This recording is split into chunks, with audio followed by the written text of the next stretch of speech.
I'm going to look at an old favorite of mine. I've been following this stock since I was a little kid. It's called Amgen. I've been long the stock. I've been short the stock. I've had a lot of experience with Amgen. Amgen once told me nobody knew Amgen. This is an Amgen executive in charge. Told me nobody knew Amgen better than me. It's very humbling. I'm not sure I made money with Amgen. That's a whole other story. Depends on the era. Generally, I've been long it for a while, so that's worked. It's a very weird company. It's like a financially driven financial engineering company more than it is anything else. So they have a big product list, actually. It used to be quite small, and it's grown over the years. I can't wait to show you some of the cool things we're doing at Godel with this financial data, but in the meantime, let's see. So here's Enbrel. This is like their kind of rapidly disappearing product, although you can see that they actually had it flat year over year, which is impressive. I wonder if they had price increases or how they managed that. I guess everybody who's cycled off of Enbrel will have cycled off by now. They're onto Skyrizi or Rinvoq or some other drug.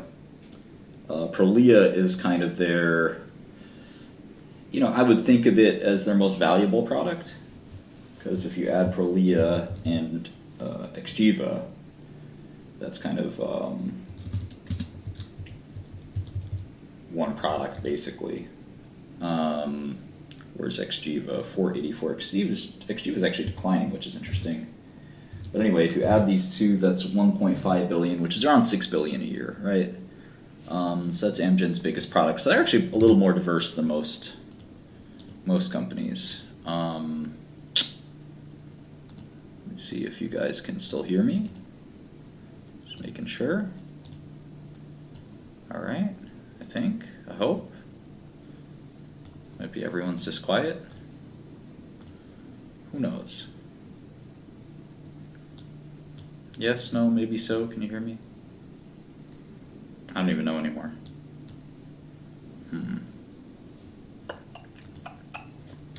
Okay, cool. Anyway, let's get going. So, Prolia is for osteoporosis. And it's kind of grown and grown and grown and grown and grown. And it's on this like manifest destiny to be one of the world's biggest products. But it's on a trajectory that's a little bit more slow than that. I mean, it's doing 4 billion run rate just in osteoporosis. Xgeva is for skeletal metastases of different cancers. So that's used in different situations. But so together you get 6 billion, which, is a top, 20 product, I would say, in pharma, but not a top 10. Enbrel was once a top 5 product in pharma, but it has shrunk and other drugs have grown, so it's kind of yesterday's product, right? So I guess if you think about Prolia's 1.5 billion out of 7 billion quarterly, I guess that's something like 20% of revenue, which is, still a lot, I guess, but the company's gotten fairly diverse. So what's the next biggest product? It used to be their EPO franchise. That's changed quite a bit. We have Otezla, which they acquired from Celgene, and this is a little unusual because this is a pill. So Otezla is a pill, and it actually was down year over year, which I think is really telling. I didn't like the deal when they did it, but they paid a lot for Otezla, and I'm not sure they're getting their money's worth, but that's another story for another day. Venity is doing really well. So this adds to their osteoporosis franchise. You can see the pretty nice growth here. Now a blockbuster drug. Really impressive. Young drug still has some room to get up to maybe 2 billion. What else? We have Kyprolis and Nplate. So Nplate is actually, is that right? 469? That's a weird number. Where'd that come from? Is there a label expansion or something? I don't get it. We'll have to look into Nplate. That is a bizarre growth. All right. Repatha finally starting to do well there. Repatha has been this kind of very tired brand and challenged brand, PCSK9.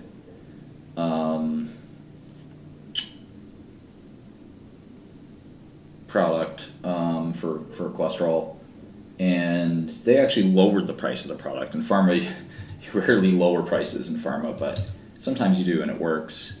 And this is one of those cases where it made sense to lower price, and it actually ended up working out for everyone, which is very rare. Parsabiv went generic, I think. Sensipar went generic a long time ago. They should probably stop reporting that one. I doubt we'll see that next year. All right, Neulasta and Eupogen were their biggest product combined.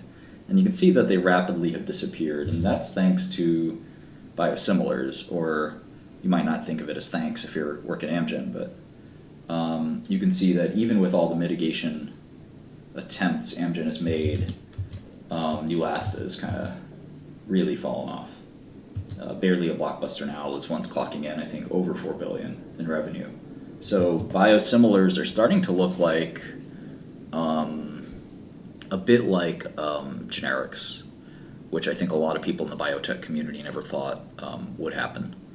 I would consider myself a geek. Yeah, that's fine. No problem with that. Anyway. And then, so these like 5 products basically were Amgen for a long time.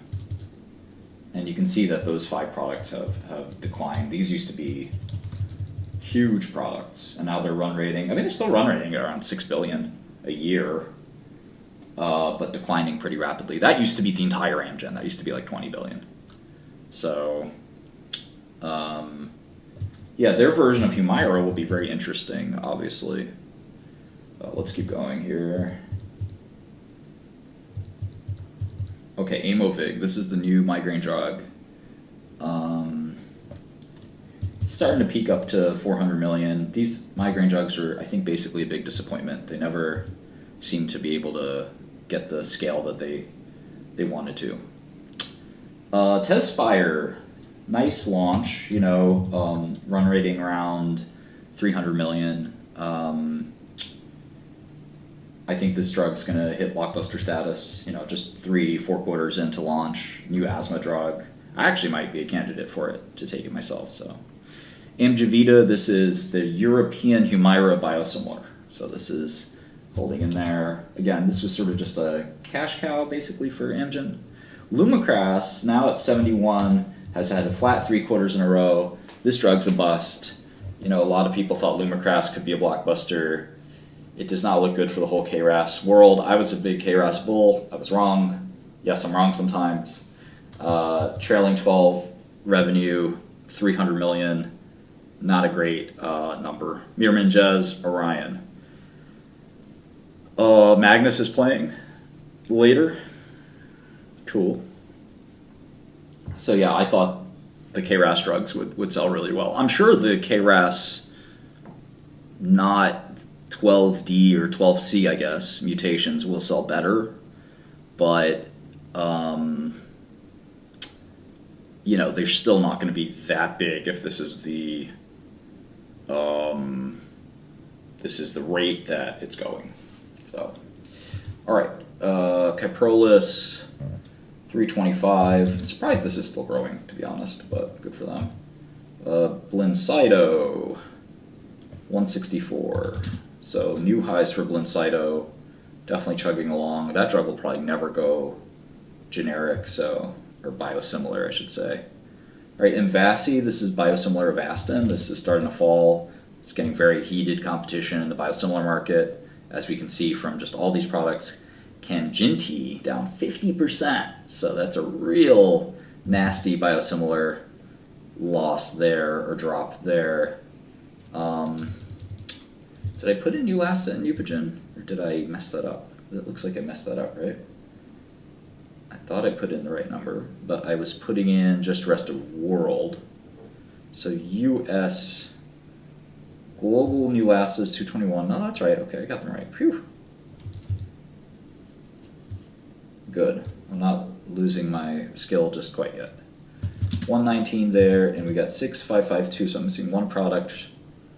Oh yes, the new product, Tavneos. So this is an interesting product. I looked at this in a prior life. 21 million. I think I'm missing one more product, as a matter of fact. Or I typed one in wrong or something. Let's see. I have to mark them all down. This is going to be annoying. All right, Prolia 992. Energy 225. Patha 333. Imovig and Epogen. Oh, okay, I didn't do these. That's why. Phew.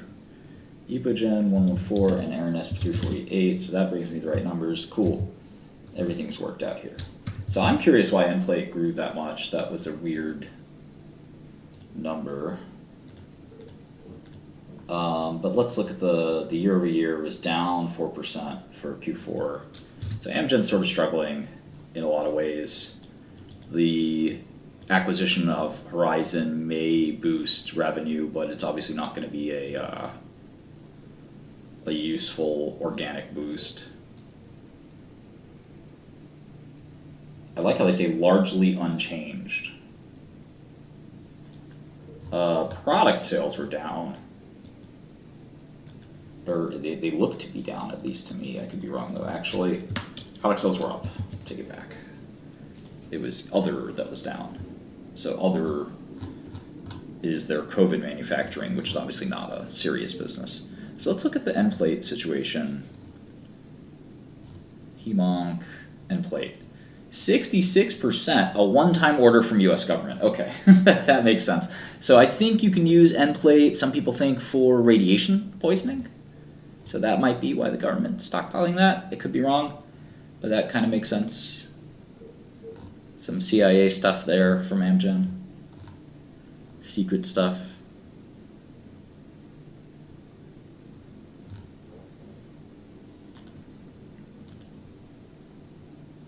All right, we got cost of goods sold, non-GAAP. So this is what we care about.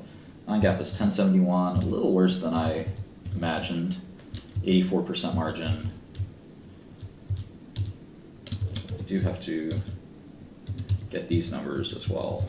So we got a little cleaning up to do in our Amgen model. But we'll clean it up. All right, 1291 for R&D. That's down year over year. So Amgen's spending less money in R&D. I don't know that that's a good thing. To me, R&D is kind of the leading indicator. But companies that have declining revenue don't like to have increasing expenses, do they?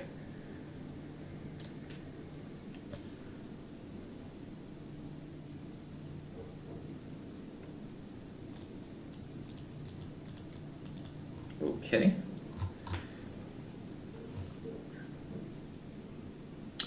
Here's their version of cash and debt, which I don't always take, but I'll just take for now. They're still very levered up, and I think with Horizon, right, they're going to lever up even more.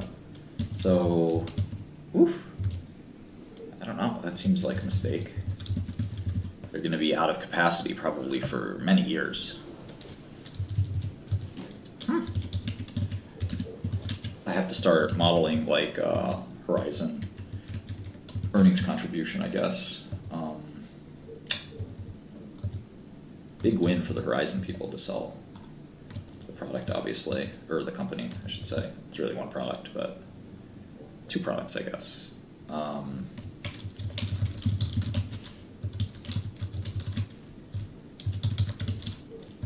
lot of work to do in the Amgen model. I'm sure you guys want to see me work on that for hours and hours and hours.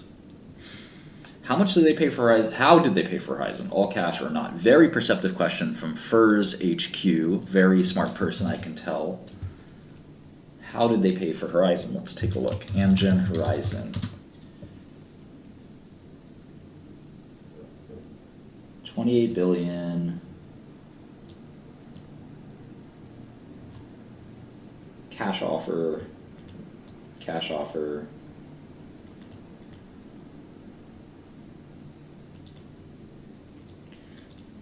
Bridge credit agreement.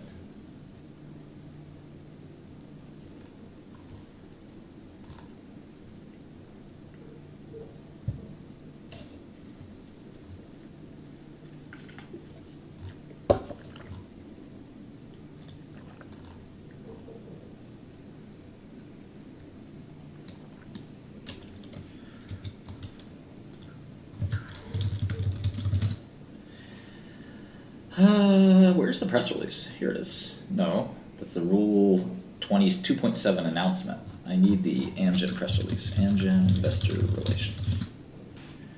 It's pretty annoying the way the Irish takeover laws work. Oh, is Amgen now available in the US? When did that happen? First biosimilar to be approved.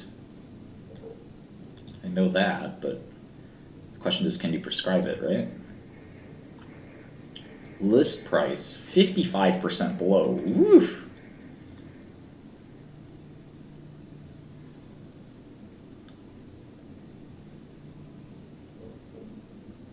Wait, what? Does that make sense to you?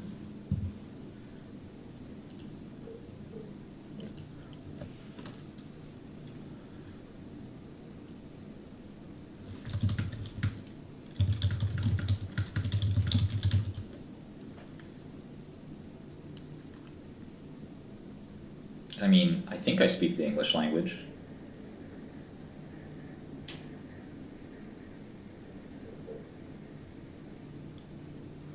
I don't quite understand that. You guys? Yeah, I don't get it.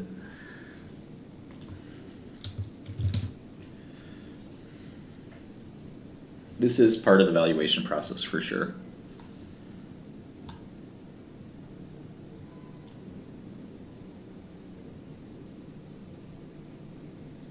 Well, it'd be interesting to see if that's really prescription available because, oh, okay, so the minus 5% list price is the other one that's available for discounting.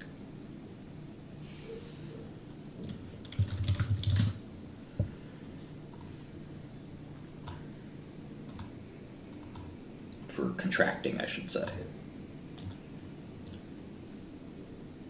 Yeah, everyone has a biosimilar Humira.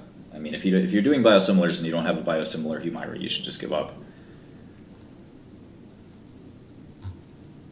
Why am I in the wrong place? Okay, I have to press the filter button. Thank you. Great UI.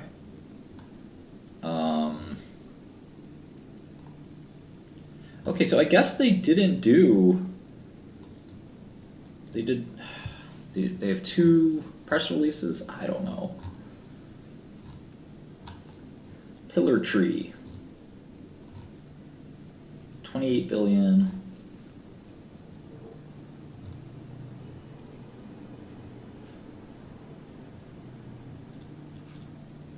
Accretive.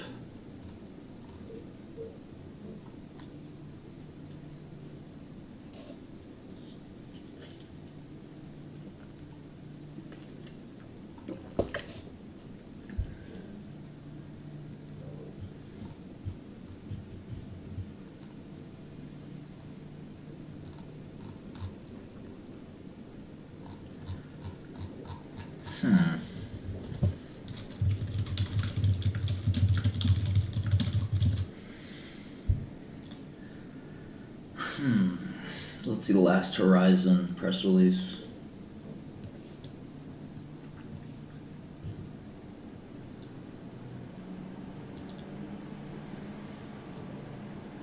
Okay, so around 2 billion in revenue. I'm just going to put this in our Amgen model, even though it's not an Amgen drug quite yet. I'm just going to put here Tepezza, and I'm going to use a single quotation, so it won't get calculated. That's a Pharma Bro trick, patented trick. So this does not get added to the total. If I did it without a single quotation, it would. So that's kind of like a super trick for your Excel superpowers.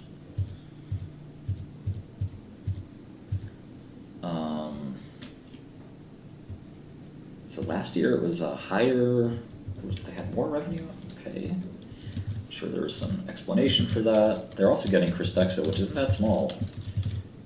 I almost bought Krystexxa as well in out of the Savient bankruptcy.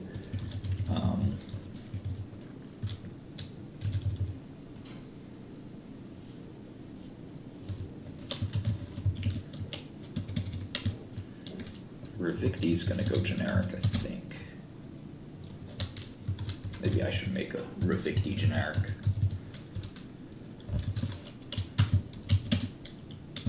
Prosysby.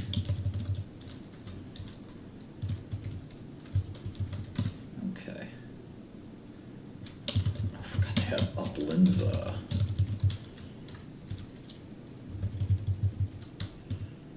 And Actimune.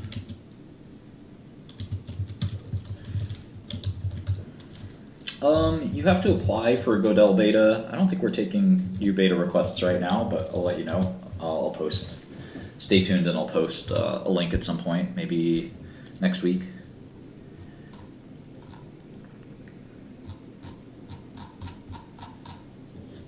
Okay. Or you can email me or hit me up on Discord. I'm on Discord a lot, so if you ask on Discord, I'll probably just give you the link there. Let's keep looking into this deal, because this is a pretty big deal for Amgen. Okay, so Tepezza.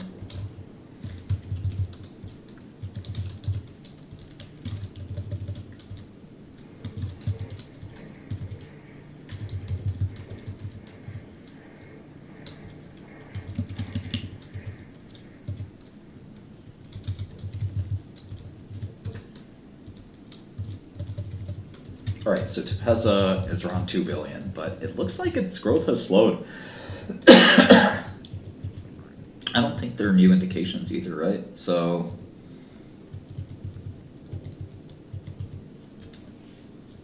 and there's some competition coming, if I'm not mistaken. It's kind of a bad deal. Amgen tends to, their M&A is pretty spotty.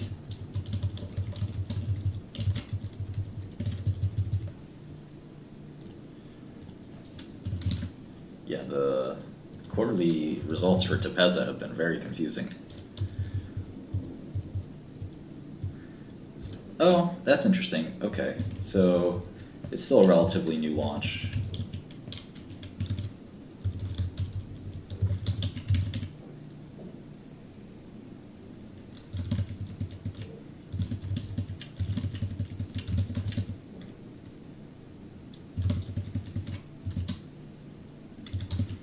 I've seen so many ads for thyroid eye disease, you'd think it's like as common as depression or something. So insane. Company has gone so ham, spamming the world for thyroid eye disease patients. Like, what?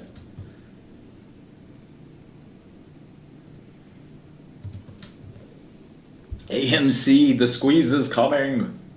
One day, Citadel will get theirs. It's so crazy. It's like a cult. Like a crazy cult. Man, Tepezza really, it really looks like they had like this weirdest shape of a drug launch for revenue that I've ever seen. Oh, did they have a supply problem? This is now starting to make sense to me. They must have had a supply problem.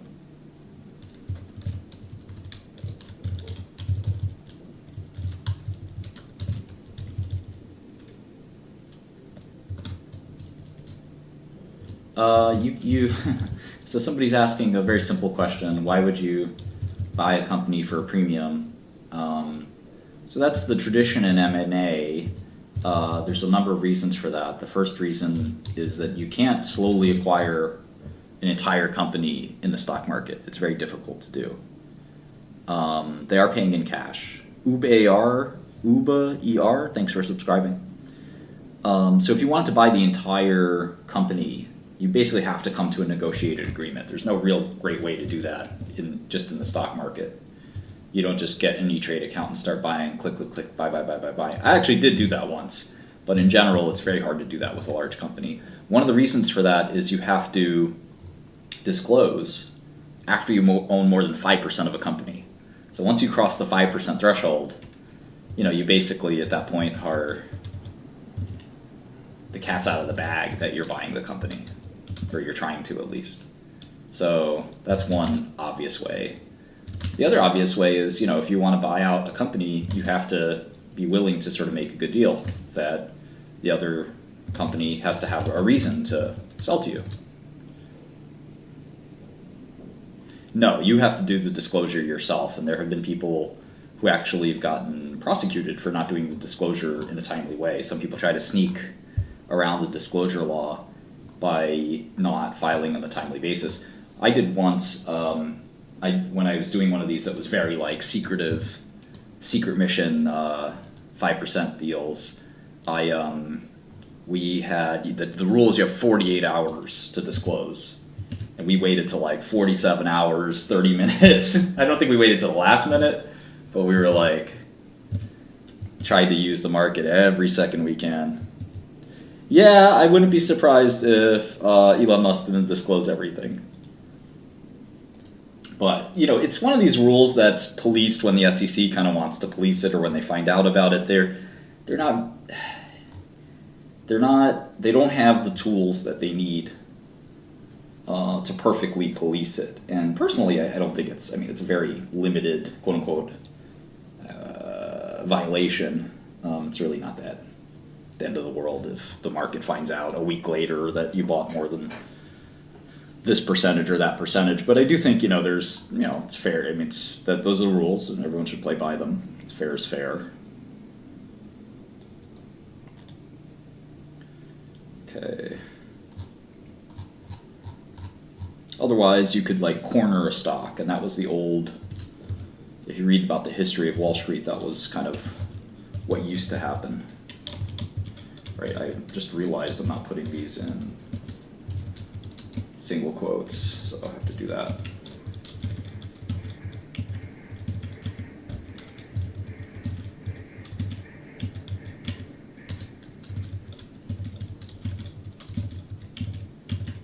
I have to meet a friend a little later, or a colleague, or whatever, so I gotta run.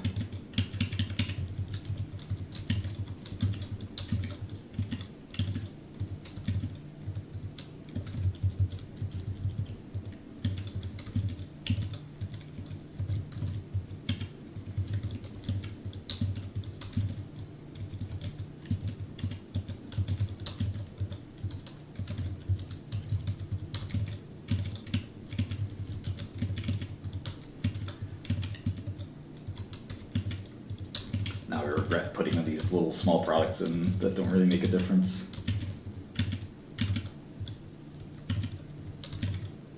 Okay. Let's see. So this is Q220, Krystexxa, and Toza. So Toza was 166. So I guess I kind of see it, but I still see maybe there's supply constraint, maybe it's just flat.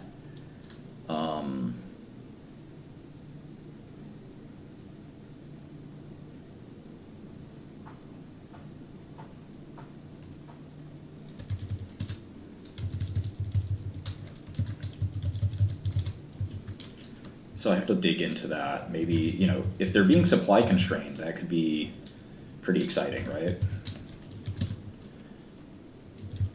Because then maybe real demand is so much more than we know. That's the theory, right? But if they're able to meet the supply and demand, or meeting at the right place, then it's sort of been flat for 1, 2, 3, 4, 5, 6 quarters. It's been around 500. So, I don't know if they're still supply constrained. Biologics are very hard to make, so it wouldn't shock me if they're supply constrained or something like that. But anyway, I think that's enough for the Horizon deal. We'll look a little bit later at what happened with it. with supply constraint and stuff like that. But for now, we'll keep looking at some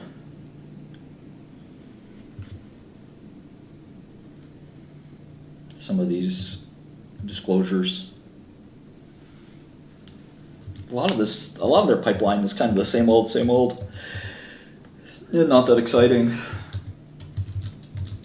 But Amgen finds a way to win, kind of like regardless. Right, so revenue was like almost exactly flat year over year.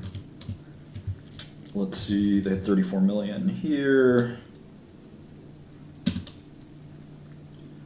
Minus 415, minus 67, so they're a ton of debt, I guess. I'm still not getting the right number here. Let's see.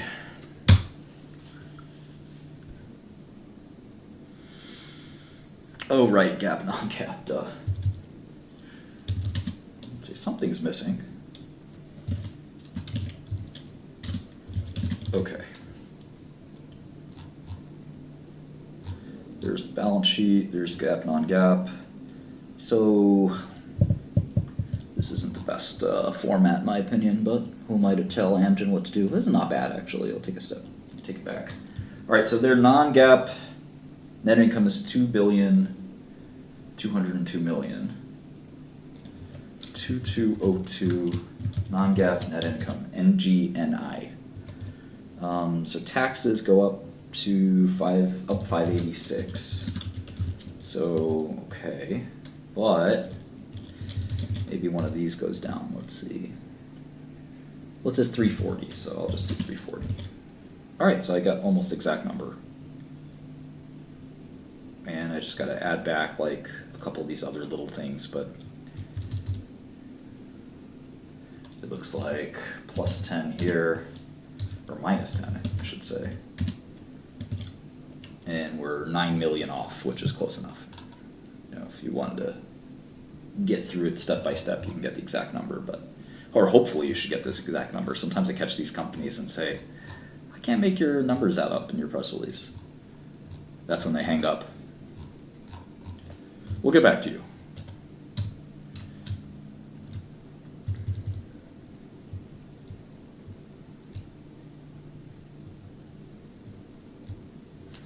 One of my head of Europe, Emmy, is from the Netherlands. So when we establish a headquarters in Europe, it's going to be set up there. I didn't mention any African nations, but I know them all.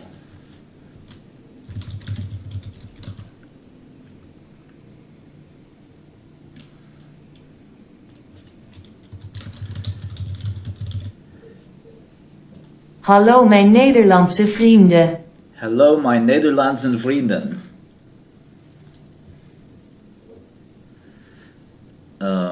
Norway, Sweden, of course.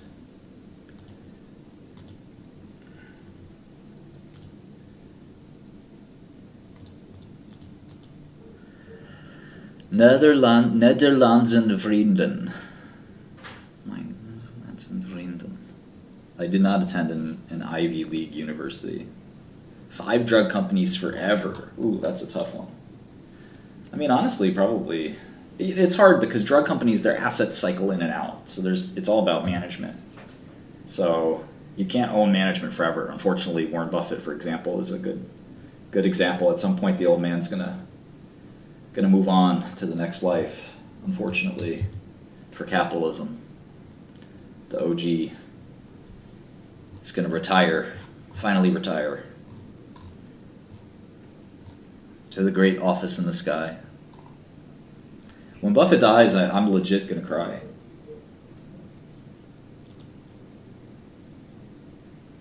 I don't care what you say. You can call me a wuss. I don't care. I don't care. Yeah, Charlie's never gonna die, even though he's older than Warren.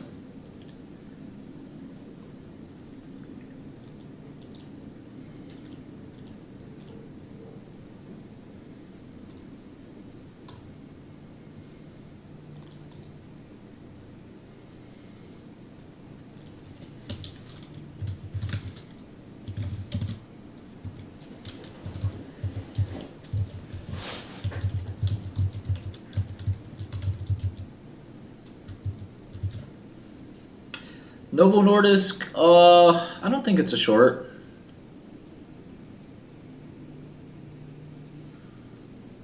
I'm in the pit swing trading Taiwan Semiconductor. What's up?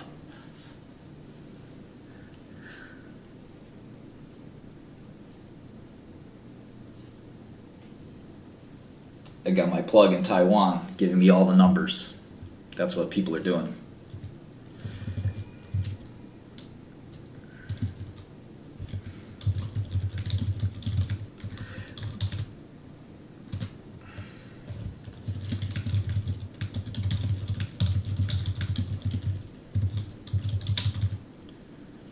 台积电知道业如何？台积电季度业绩如何？如何？That's what are the quarterly results for Taiwan Semiconductor? What are the quarterly results for Taiwan Semiconductor? 台积电季度业绩如何？如何？台积电季度业绩如何？ Just got to make a call.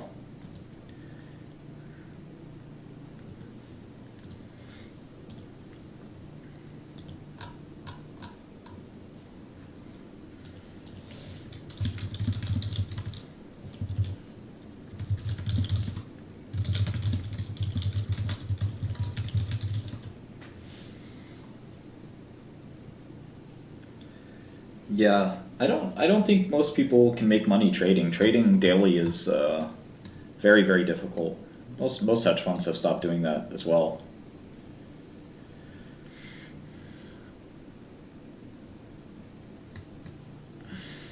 Novo Nordisk has seemed expensive for a long time and just keeps growing and growing and growing. So, all you Novo Nordisk haters, maybe you should be Novo Nordisk congratulators.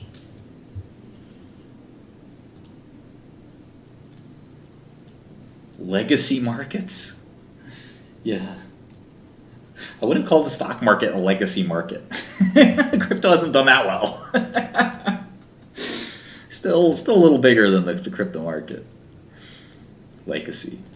I'm done with Liquidia. I'm happy it's gone up a lot. I think it's still going to keep going up, but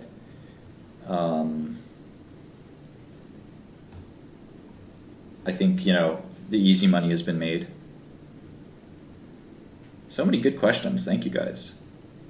I wouldn't learn any technical analysis, but it doesn't hurt to learn quantitative investing. Quantitative investing is not that different from other forms of investing. It's just kind of, you still have to use your brain. You don't just shove everything into a computer and say, okay, go computer, go. It's more complicated than that.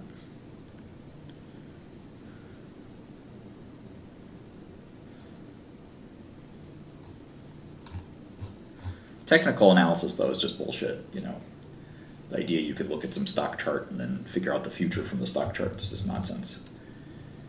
Or any price chart.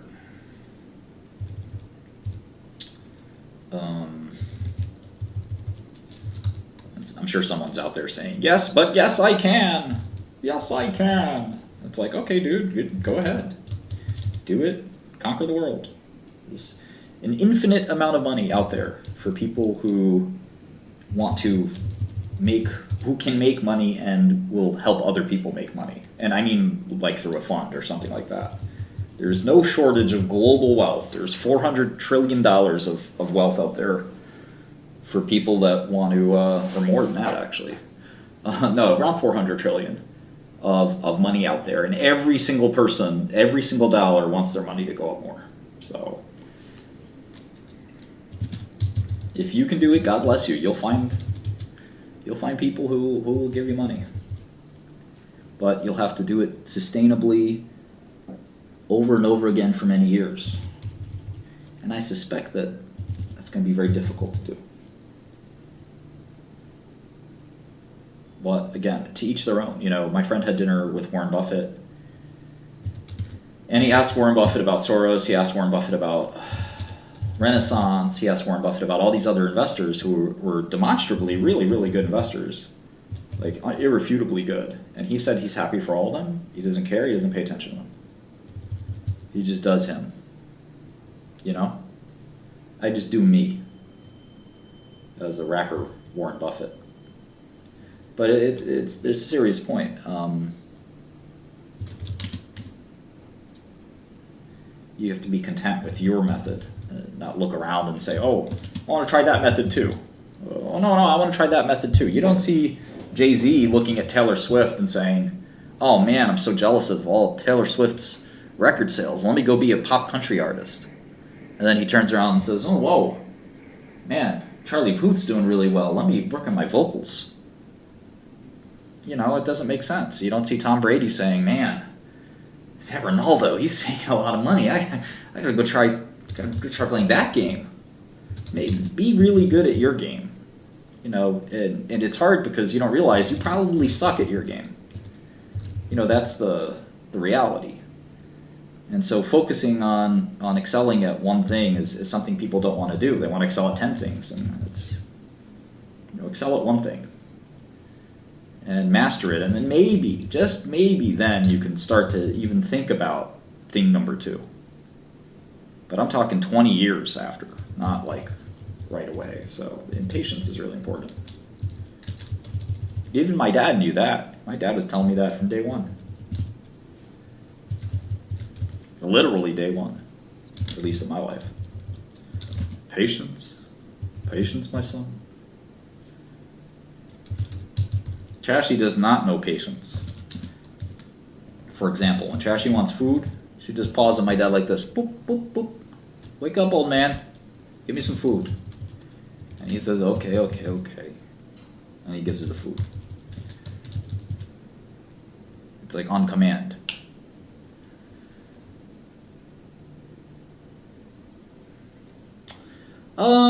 That's a good question. I think that if you're stuck and you don't know what game you want to play in life, then it's okay to spend a little time kind of wandering and being in a daze. Some people call that their 20s. And it's okay if you're doing that in your 30s or your 40s. But eventually you should kind of decide, okay, this is really what I want to be good at. And I'm only saying this because this is like an optimal way to sort of exist in today's capitalist society. If you want to do something else, that's, you know, who am I to tell you otherwise? Some people want to know a little bit about a lot of things. But the people who want to know a lot about a lot of things, like me, it's kind of an exhausting and difficult and basically impossible task. And I find myself regretting it. I do know a lot about a lot, but I also always struggle to keep up. You know, I don't have time to do all the things that I'd like to do.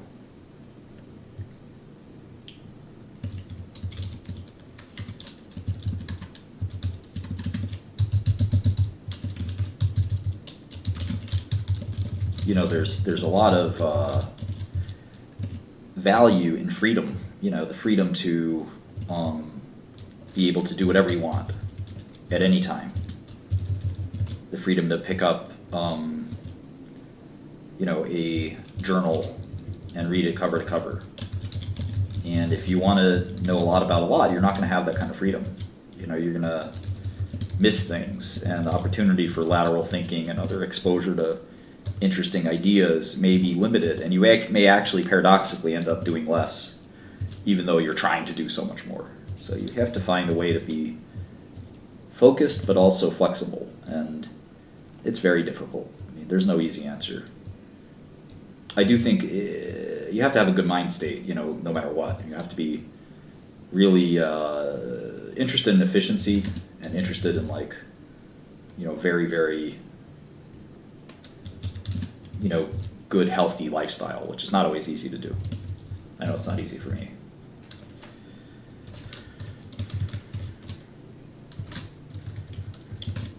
I eat very poorly, and I don't exercise very much, so that's my issues right there. But some people do other things, you know, they self-medicate, they drink too much, or they have depression or whatever the case is. It limits them from achieving what they want to achieve. And by the time one looks in the mirror and says, okay, wait a second, I've been messing up or something like that, it's too late. Okay, cool. I just want to backfill a little bit more, maybe 2 more quarters, and then I'll look at what a fair value for Amgen could be. I appreciate you guys being patient with my number crunching. Determinism versus free will, good question. I think that there's an obvious, we obviously have free will. You can choose to do whatever you want. You're watching this video, you can go watch twerking, women twerk. I think right now on Twitch I'm being streamed by like 1,000,000 to 1. I'm actually going to stop streaming and watch Amaranth right now anyway, so. What's up, Amy?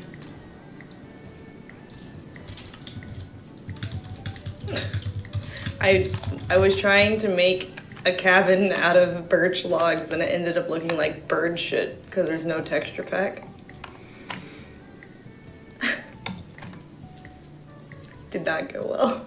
And I understand there's like this meta of like, well, maybe because of it's not why do I like her so much, it's why does the whole world like her so much. But she's just famous. And I obviously don't like her that much, but I mean, I wouldn't be kicking her out of my house, but all right, it's time for you to go. All right, it's been real. I'll see you when I see you. Peace.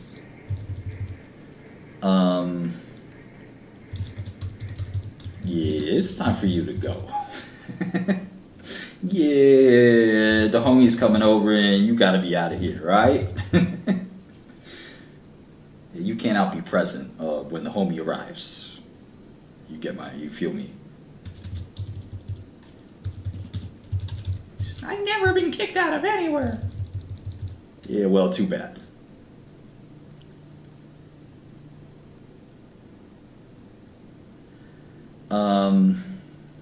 Hey, Amaranth's making a lot of money, so. Pleb work, that's a good one.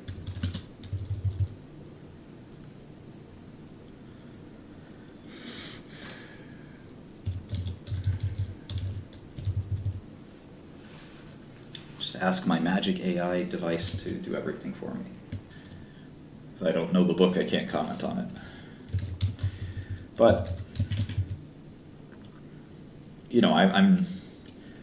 I wouldn't mind reading new financial books, but in my mind I'm writing my own financial books, so it certainly doesn't exclude me from reading them. I have no problem reading them, but I have my own methods that are unique to me and my approaches and new philosophies and things like that. So I'm not actually writing them, by the way. They're just things in my head. Sometimes I mention them, sometimes I don't.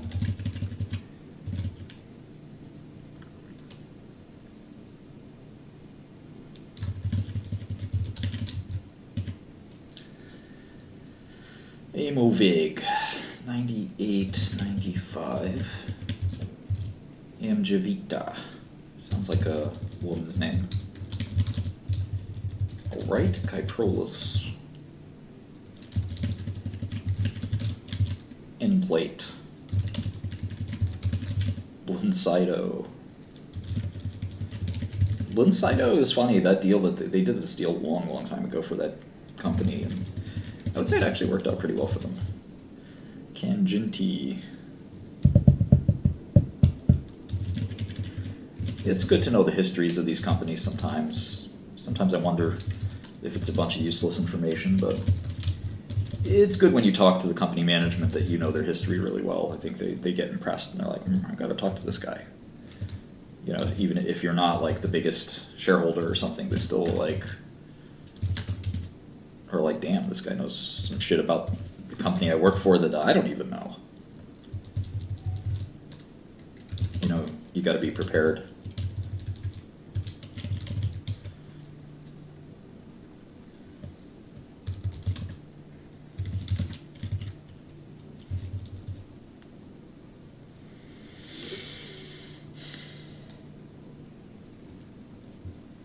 Little bruh.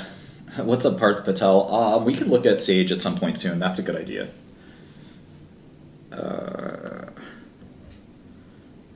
Yeah, there's some good books on options out there. But why do you care about books on options? Avsola. I've never heard of this. Man, I guess it hasn't launched too well. Remicade is a tough market, apparently, for biosimilars. I don't know what J&J is cooking up, but they're... Maybe the FTC should investigate it. I'm not a snitch, though.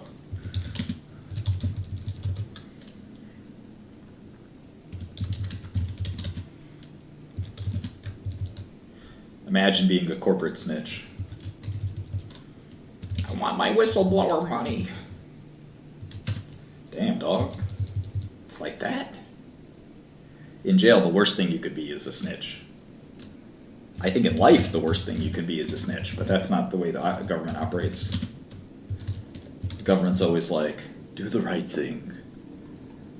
You want me to rat on my friends? That's the right thing? Yes. Yes, it is. God damn. It used to piss guys off so much in prison when you talked about that too, because it's like very serious in the criminal code. So I used to make jokes, even though I mostly kind of agree with them. Imagine assisting the government. Mind blower. I agree. I used to say things like, well, you know, let's say if I saw my mama doing a crime, these guys would turn red. I'd be like, well, if I saw my mama doing a crime, you know, I'd have to report her. And guys would be like, what Shkreli just say? Huh? And I say, yeah, I mean, mom's gonna have to do the time. They would fucking say, are you fucking crazy? I said, listen, crime's a crime. You know, mom's, she's 65, 70 years old, but she could do 3 or 4 years.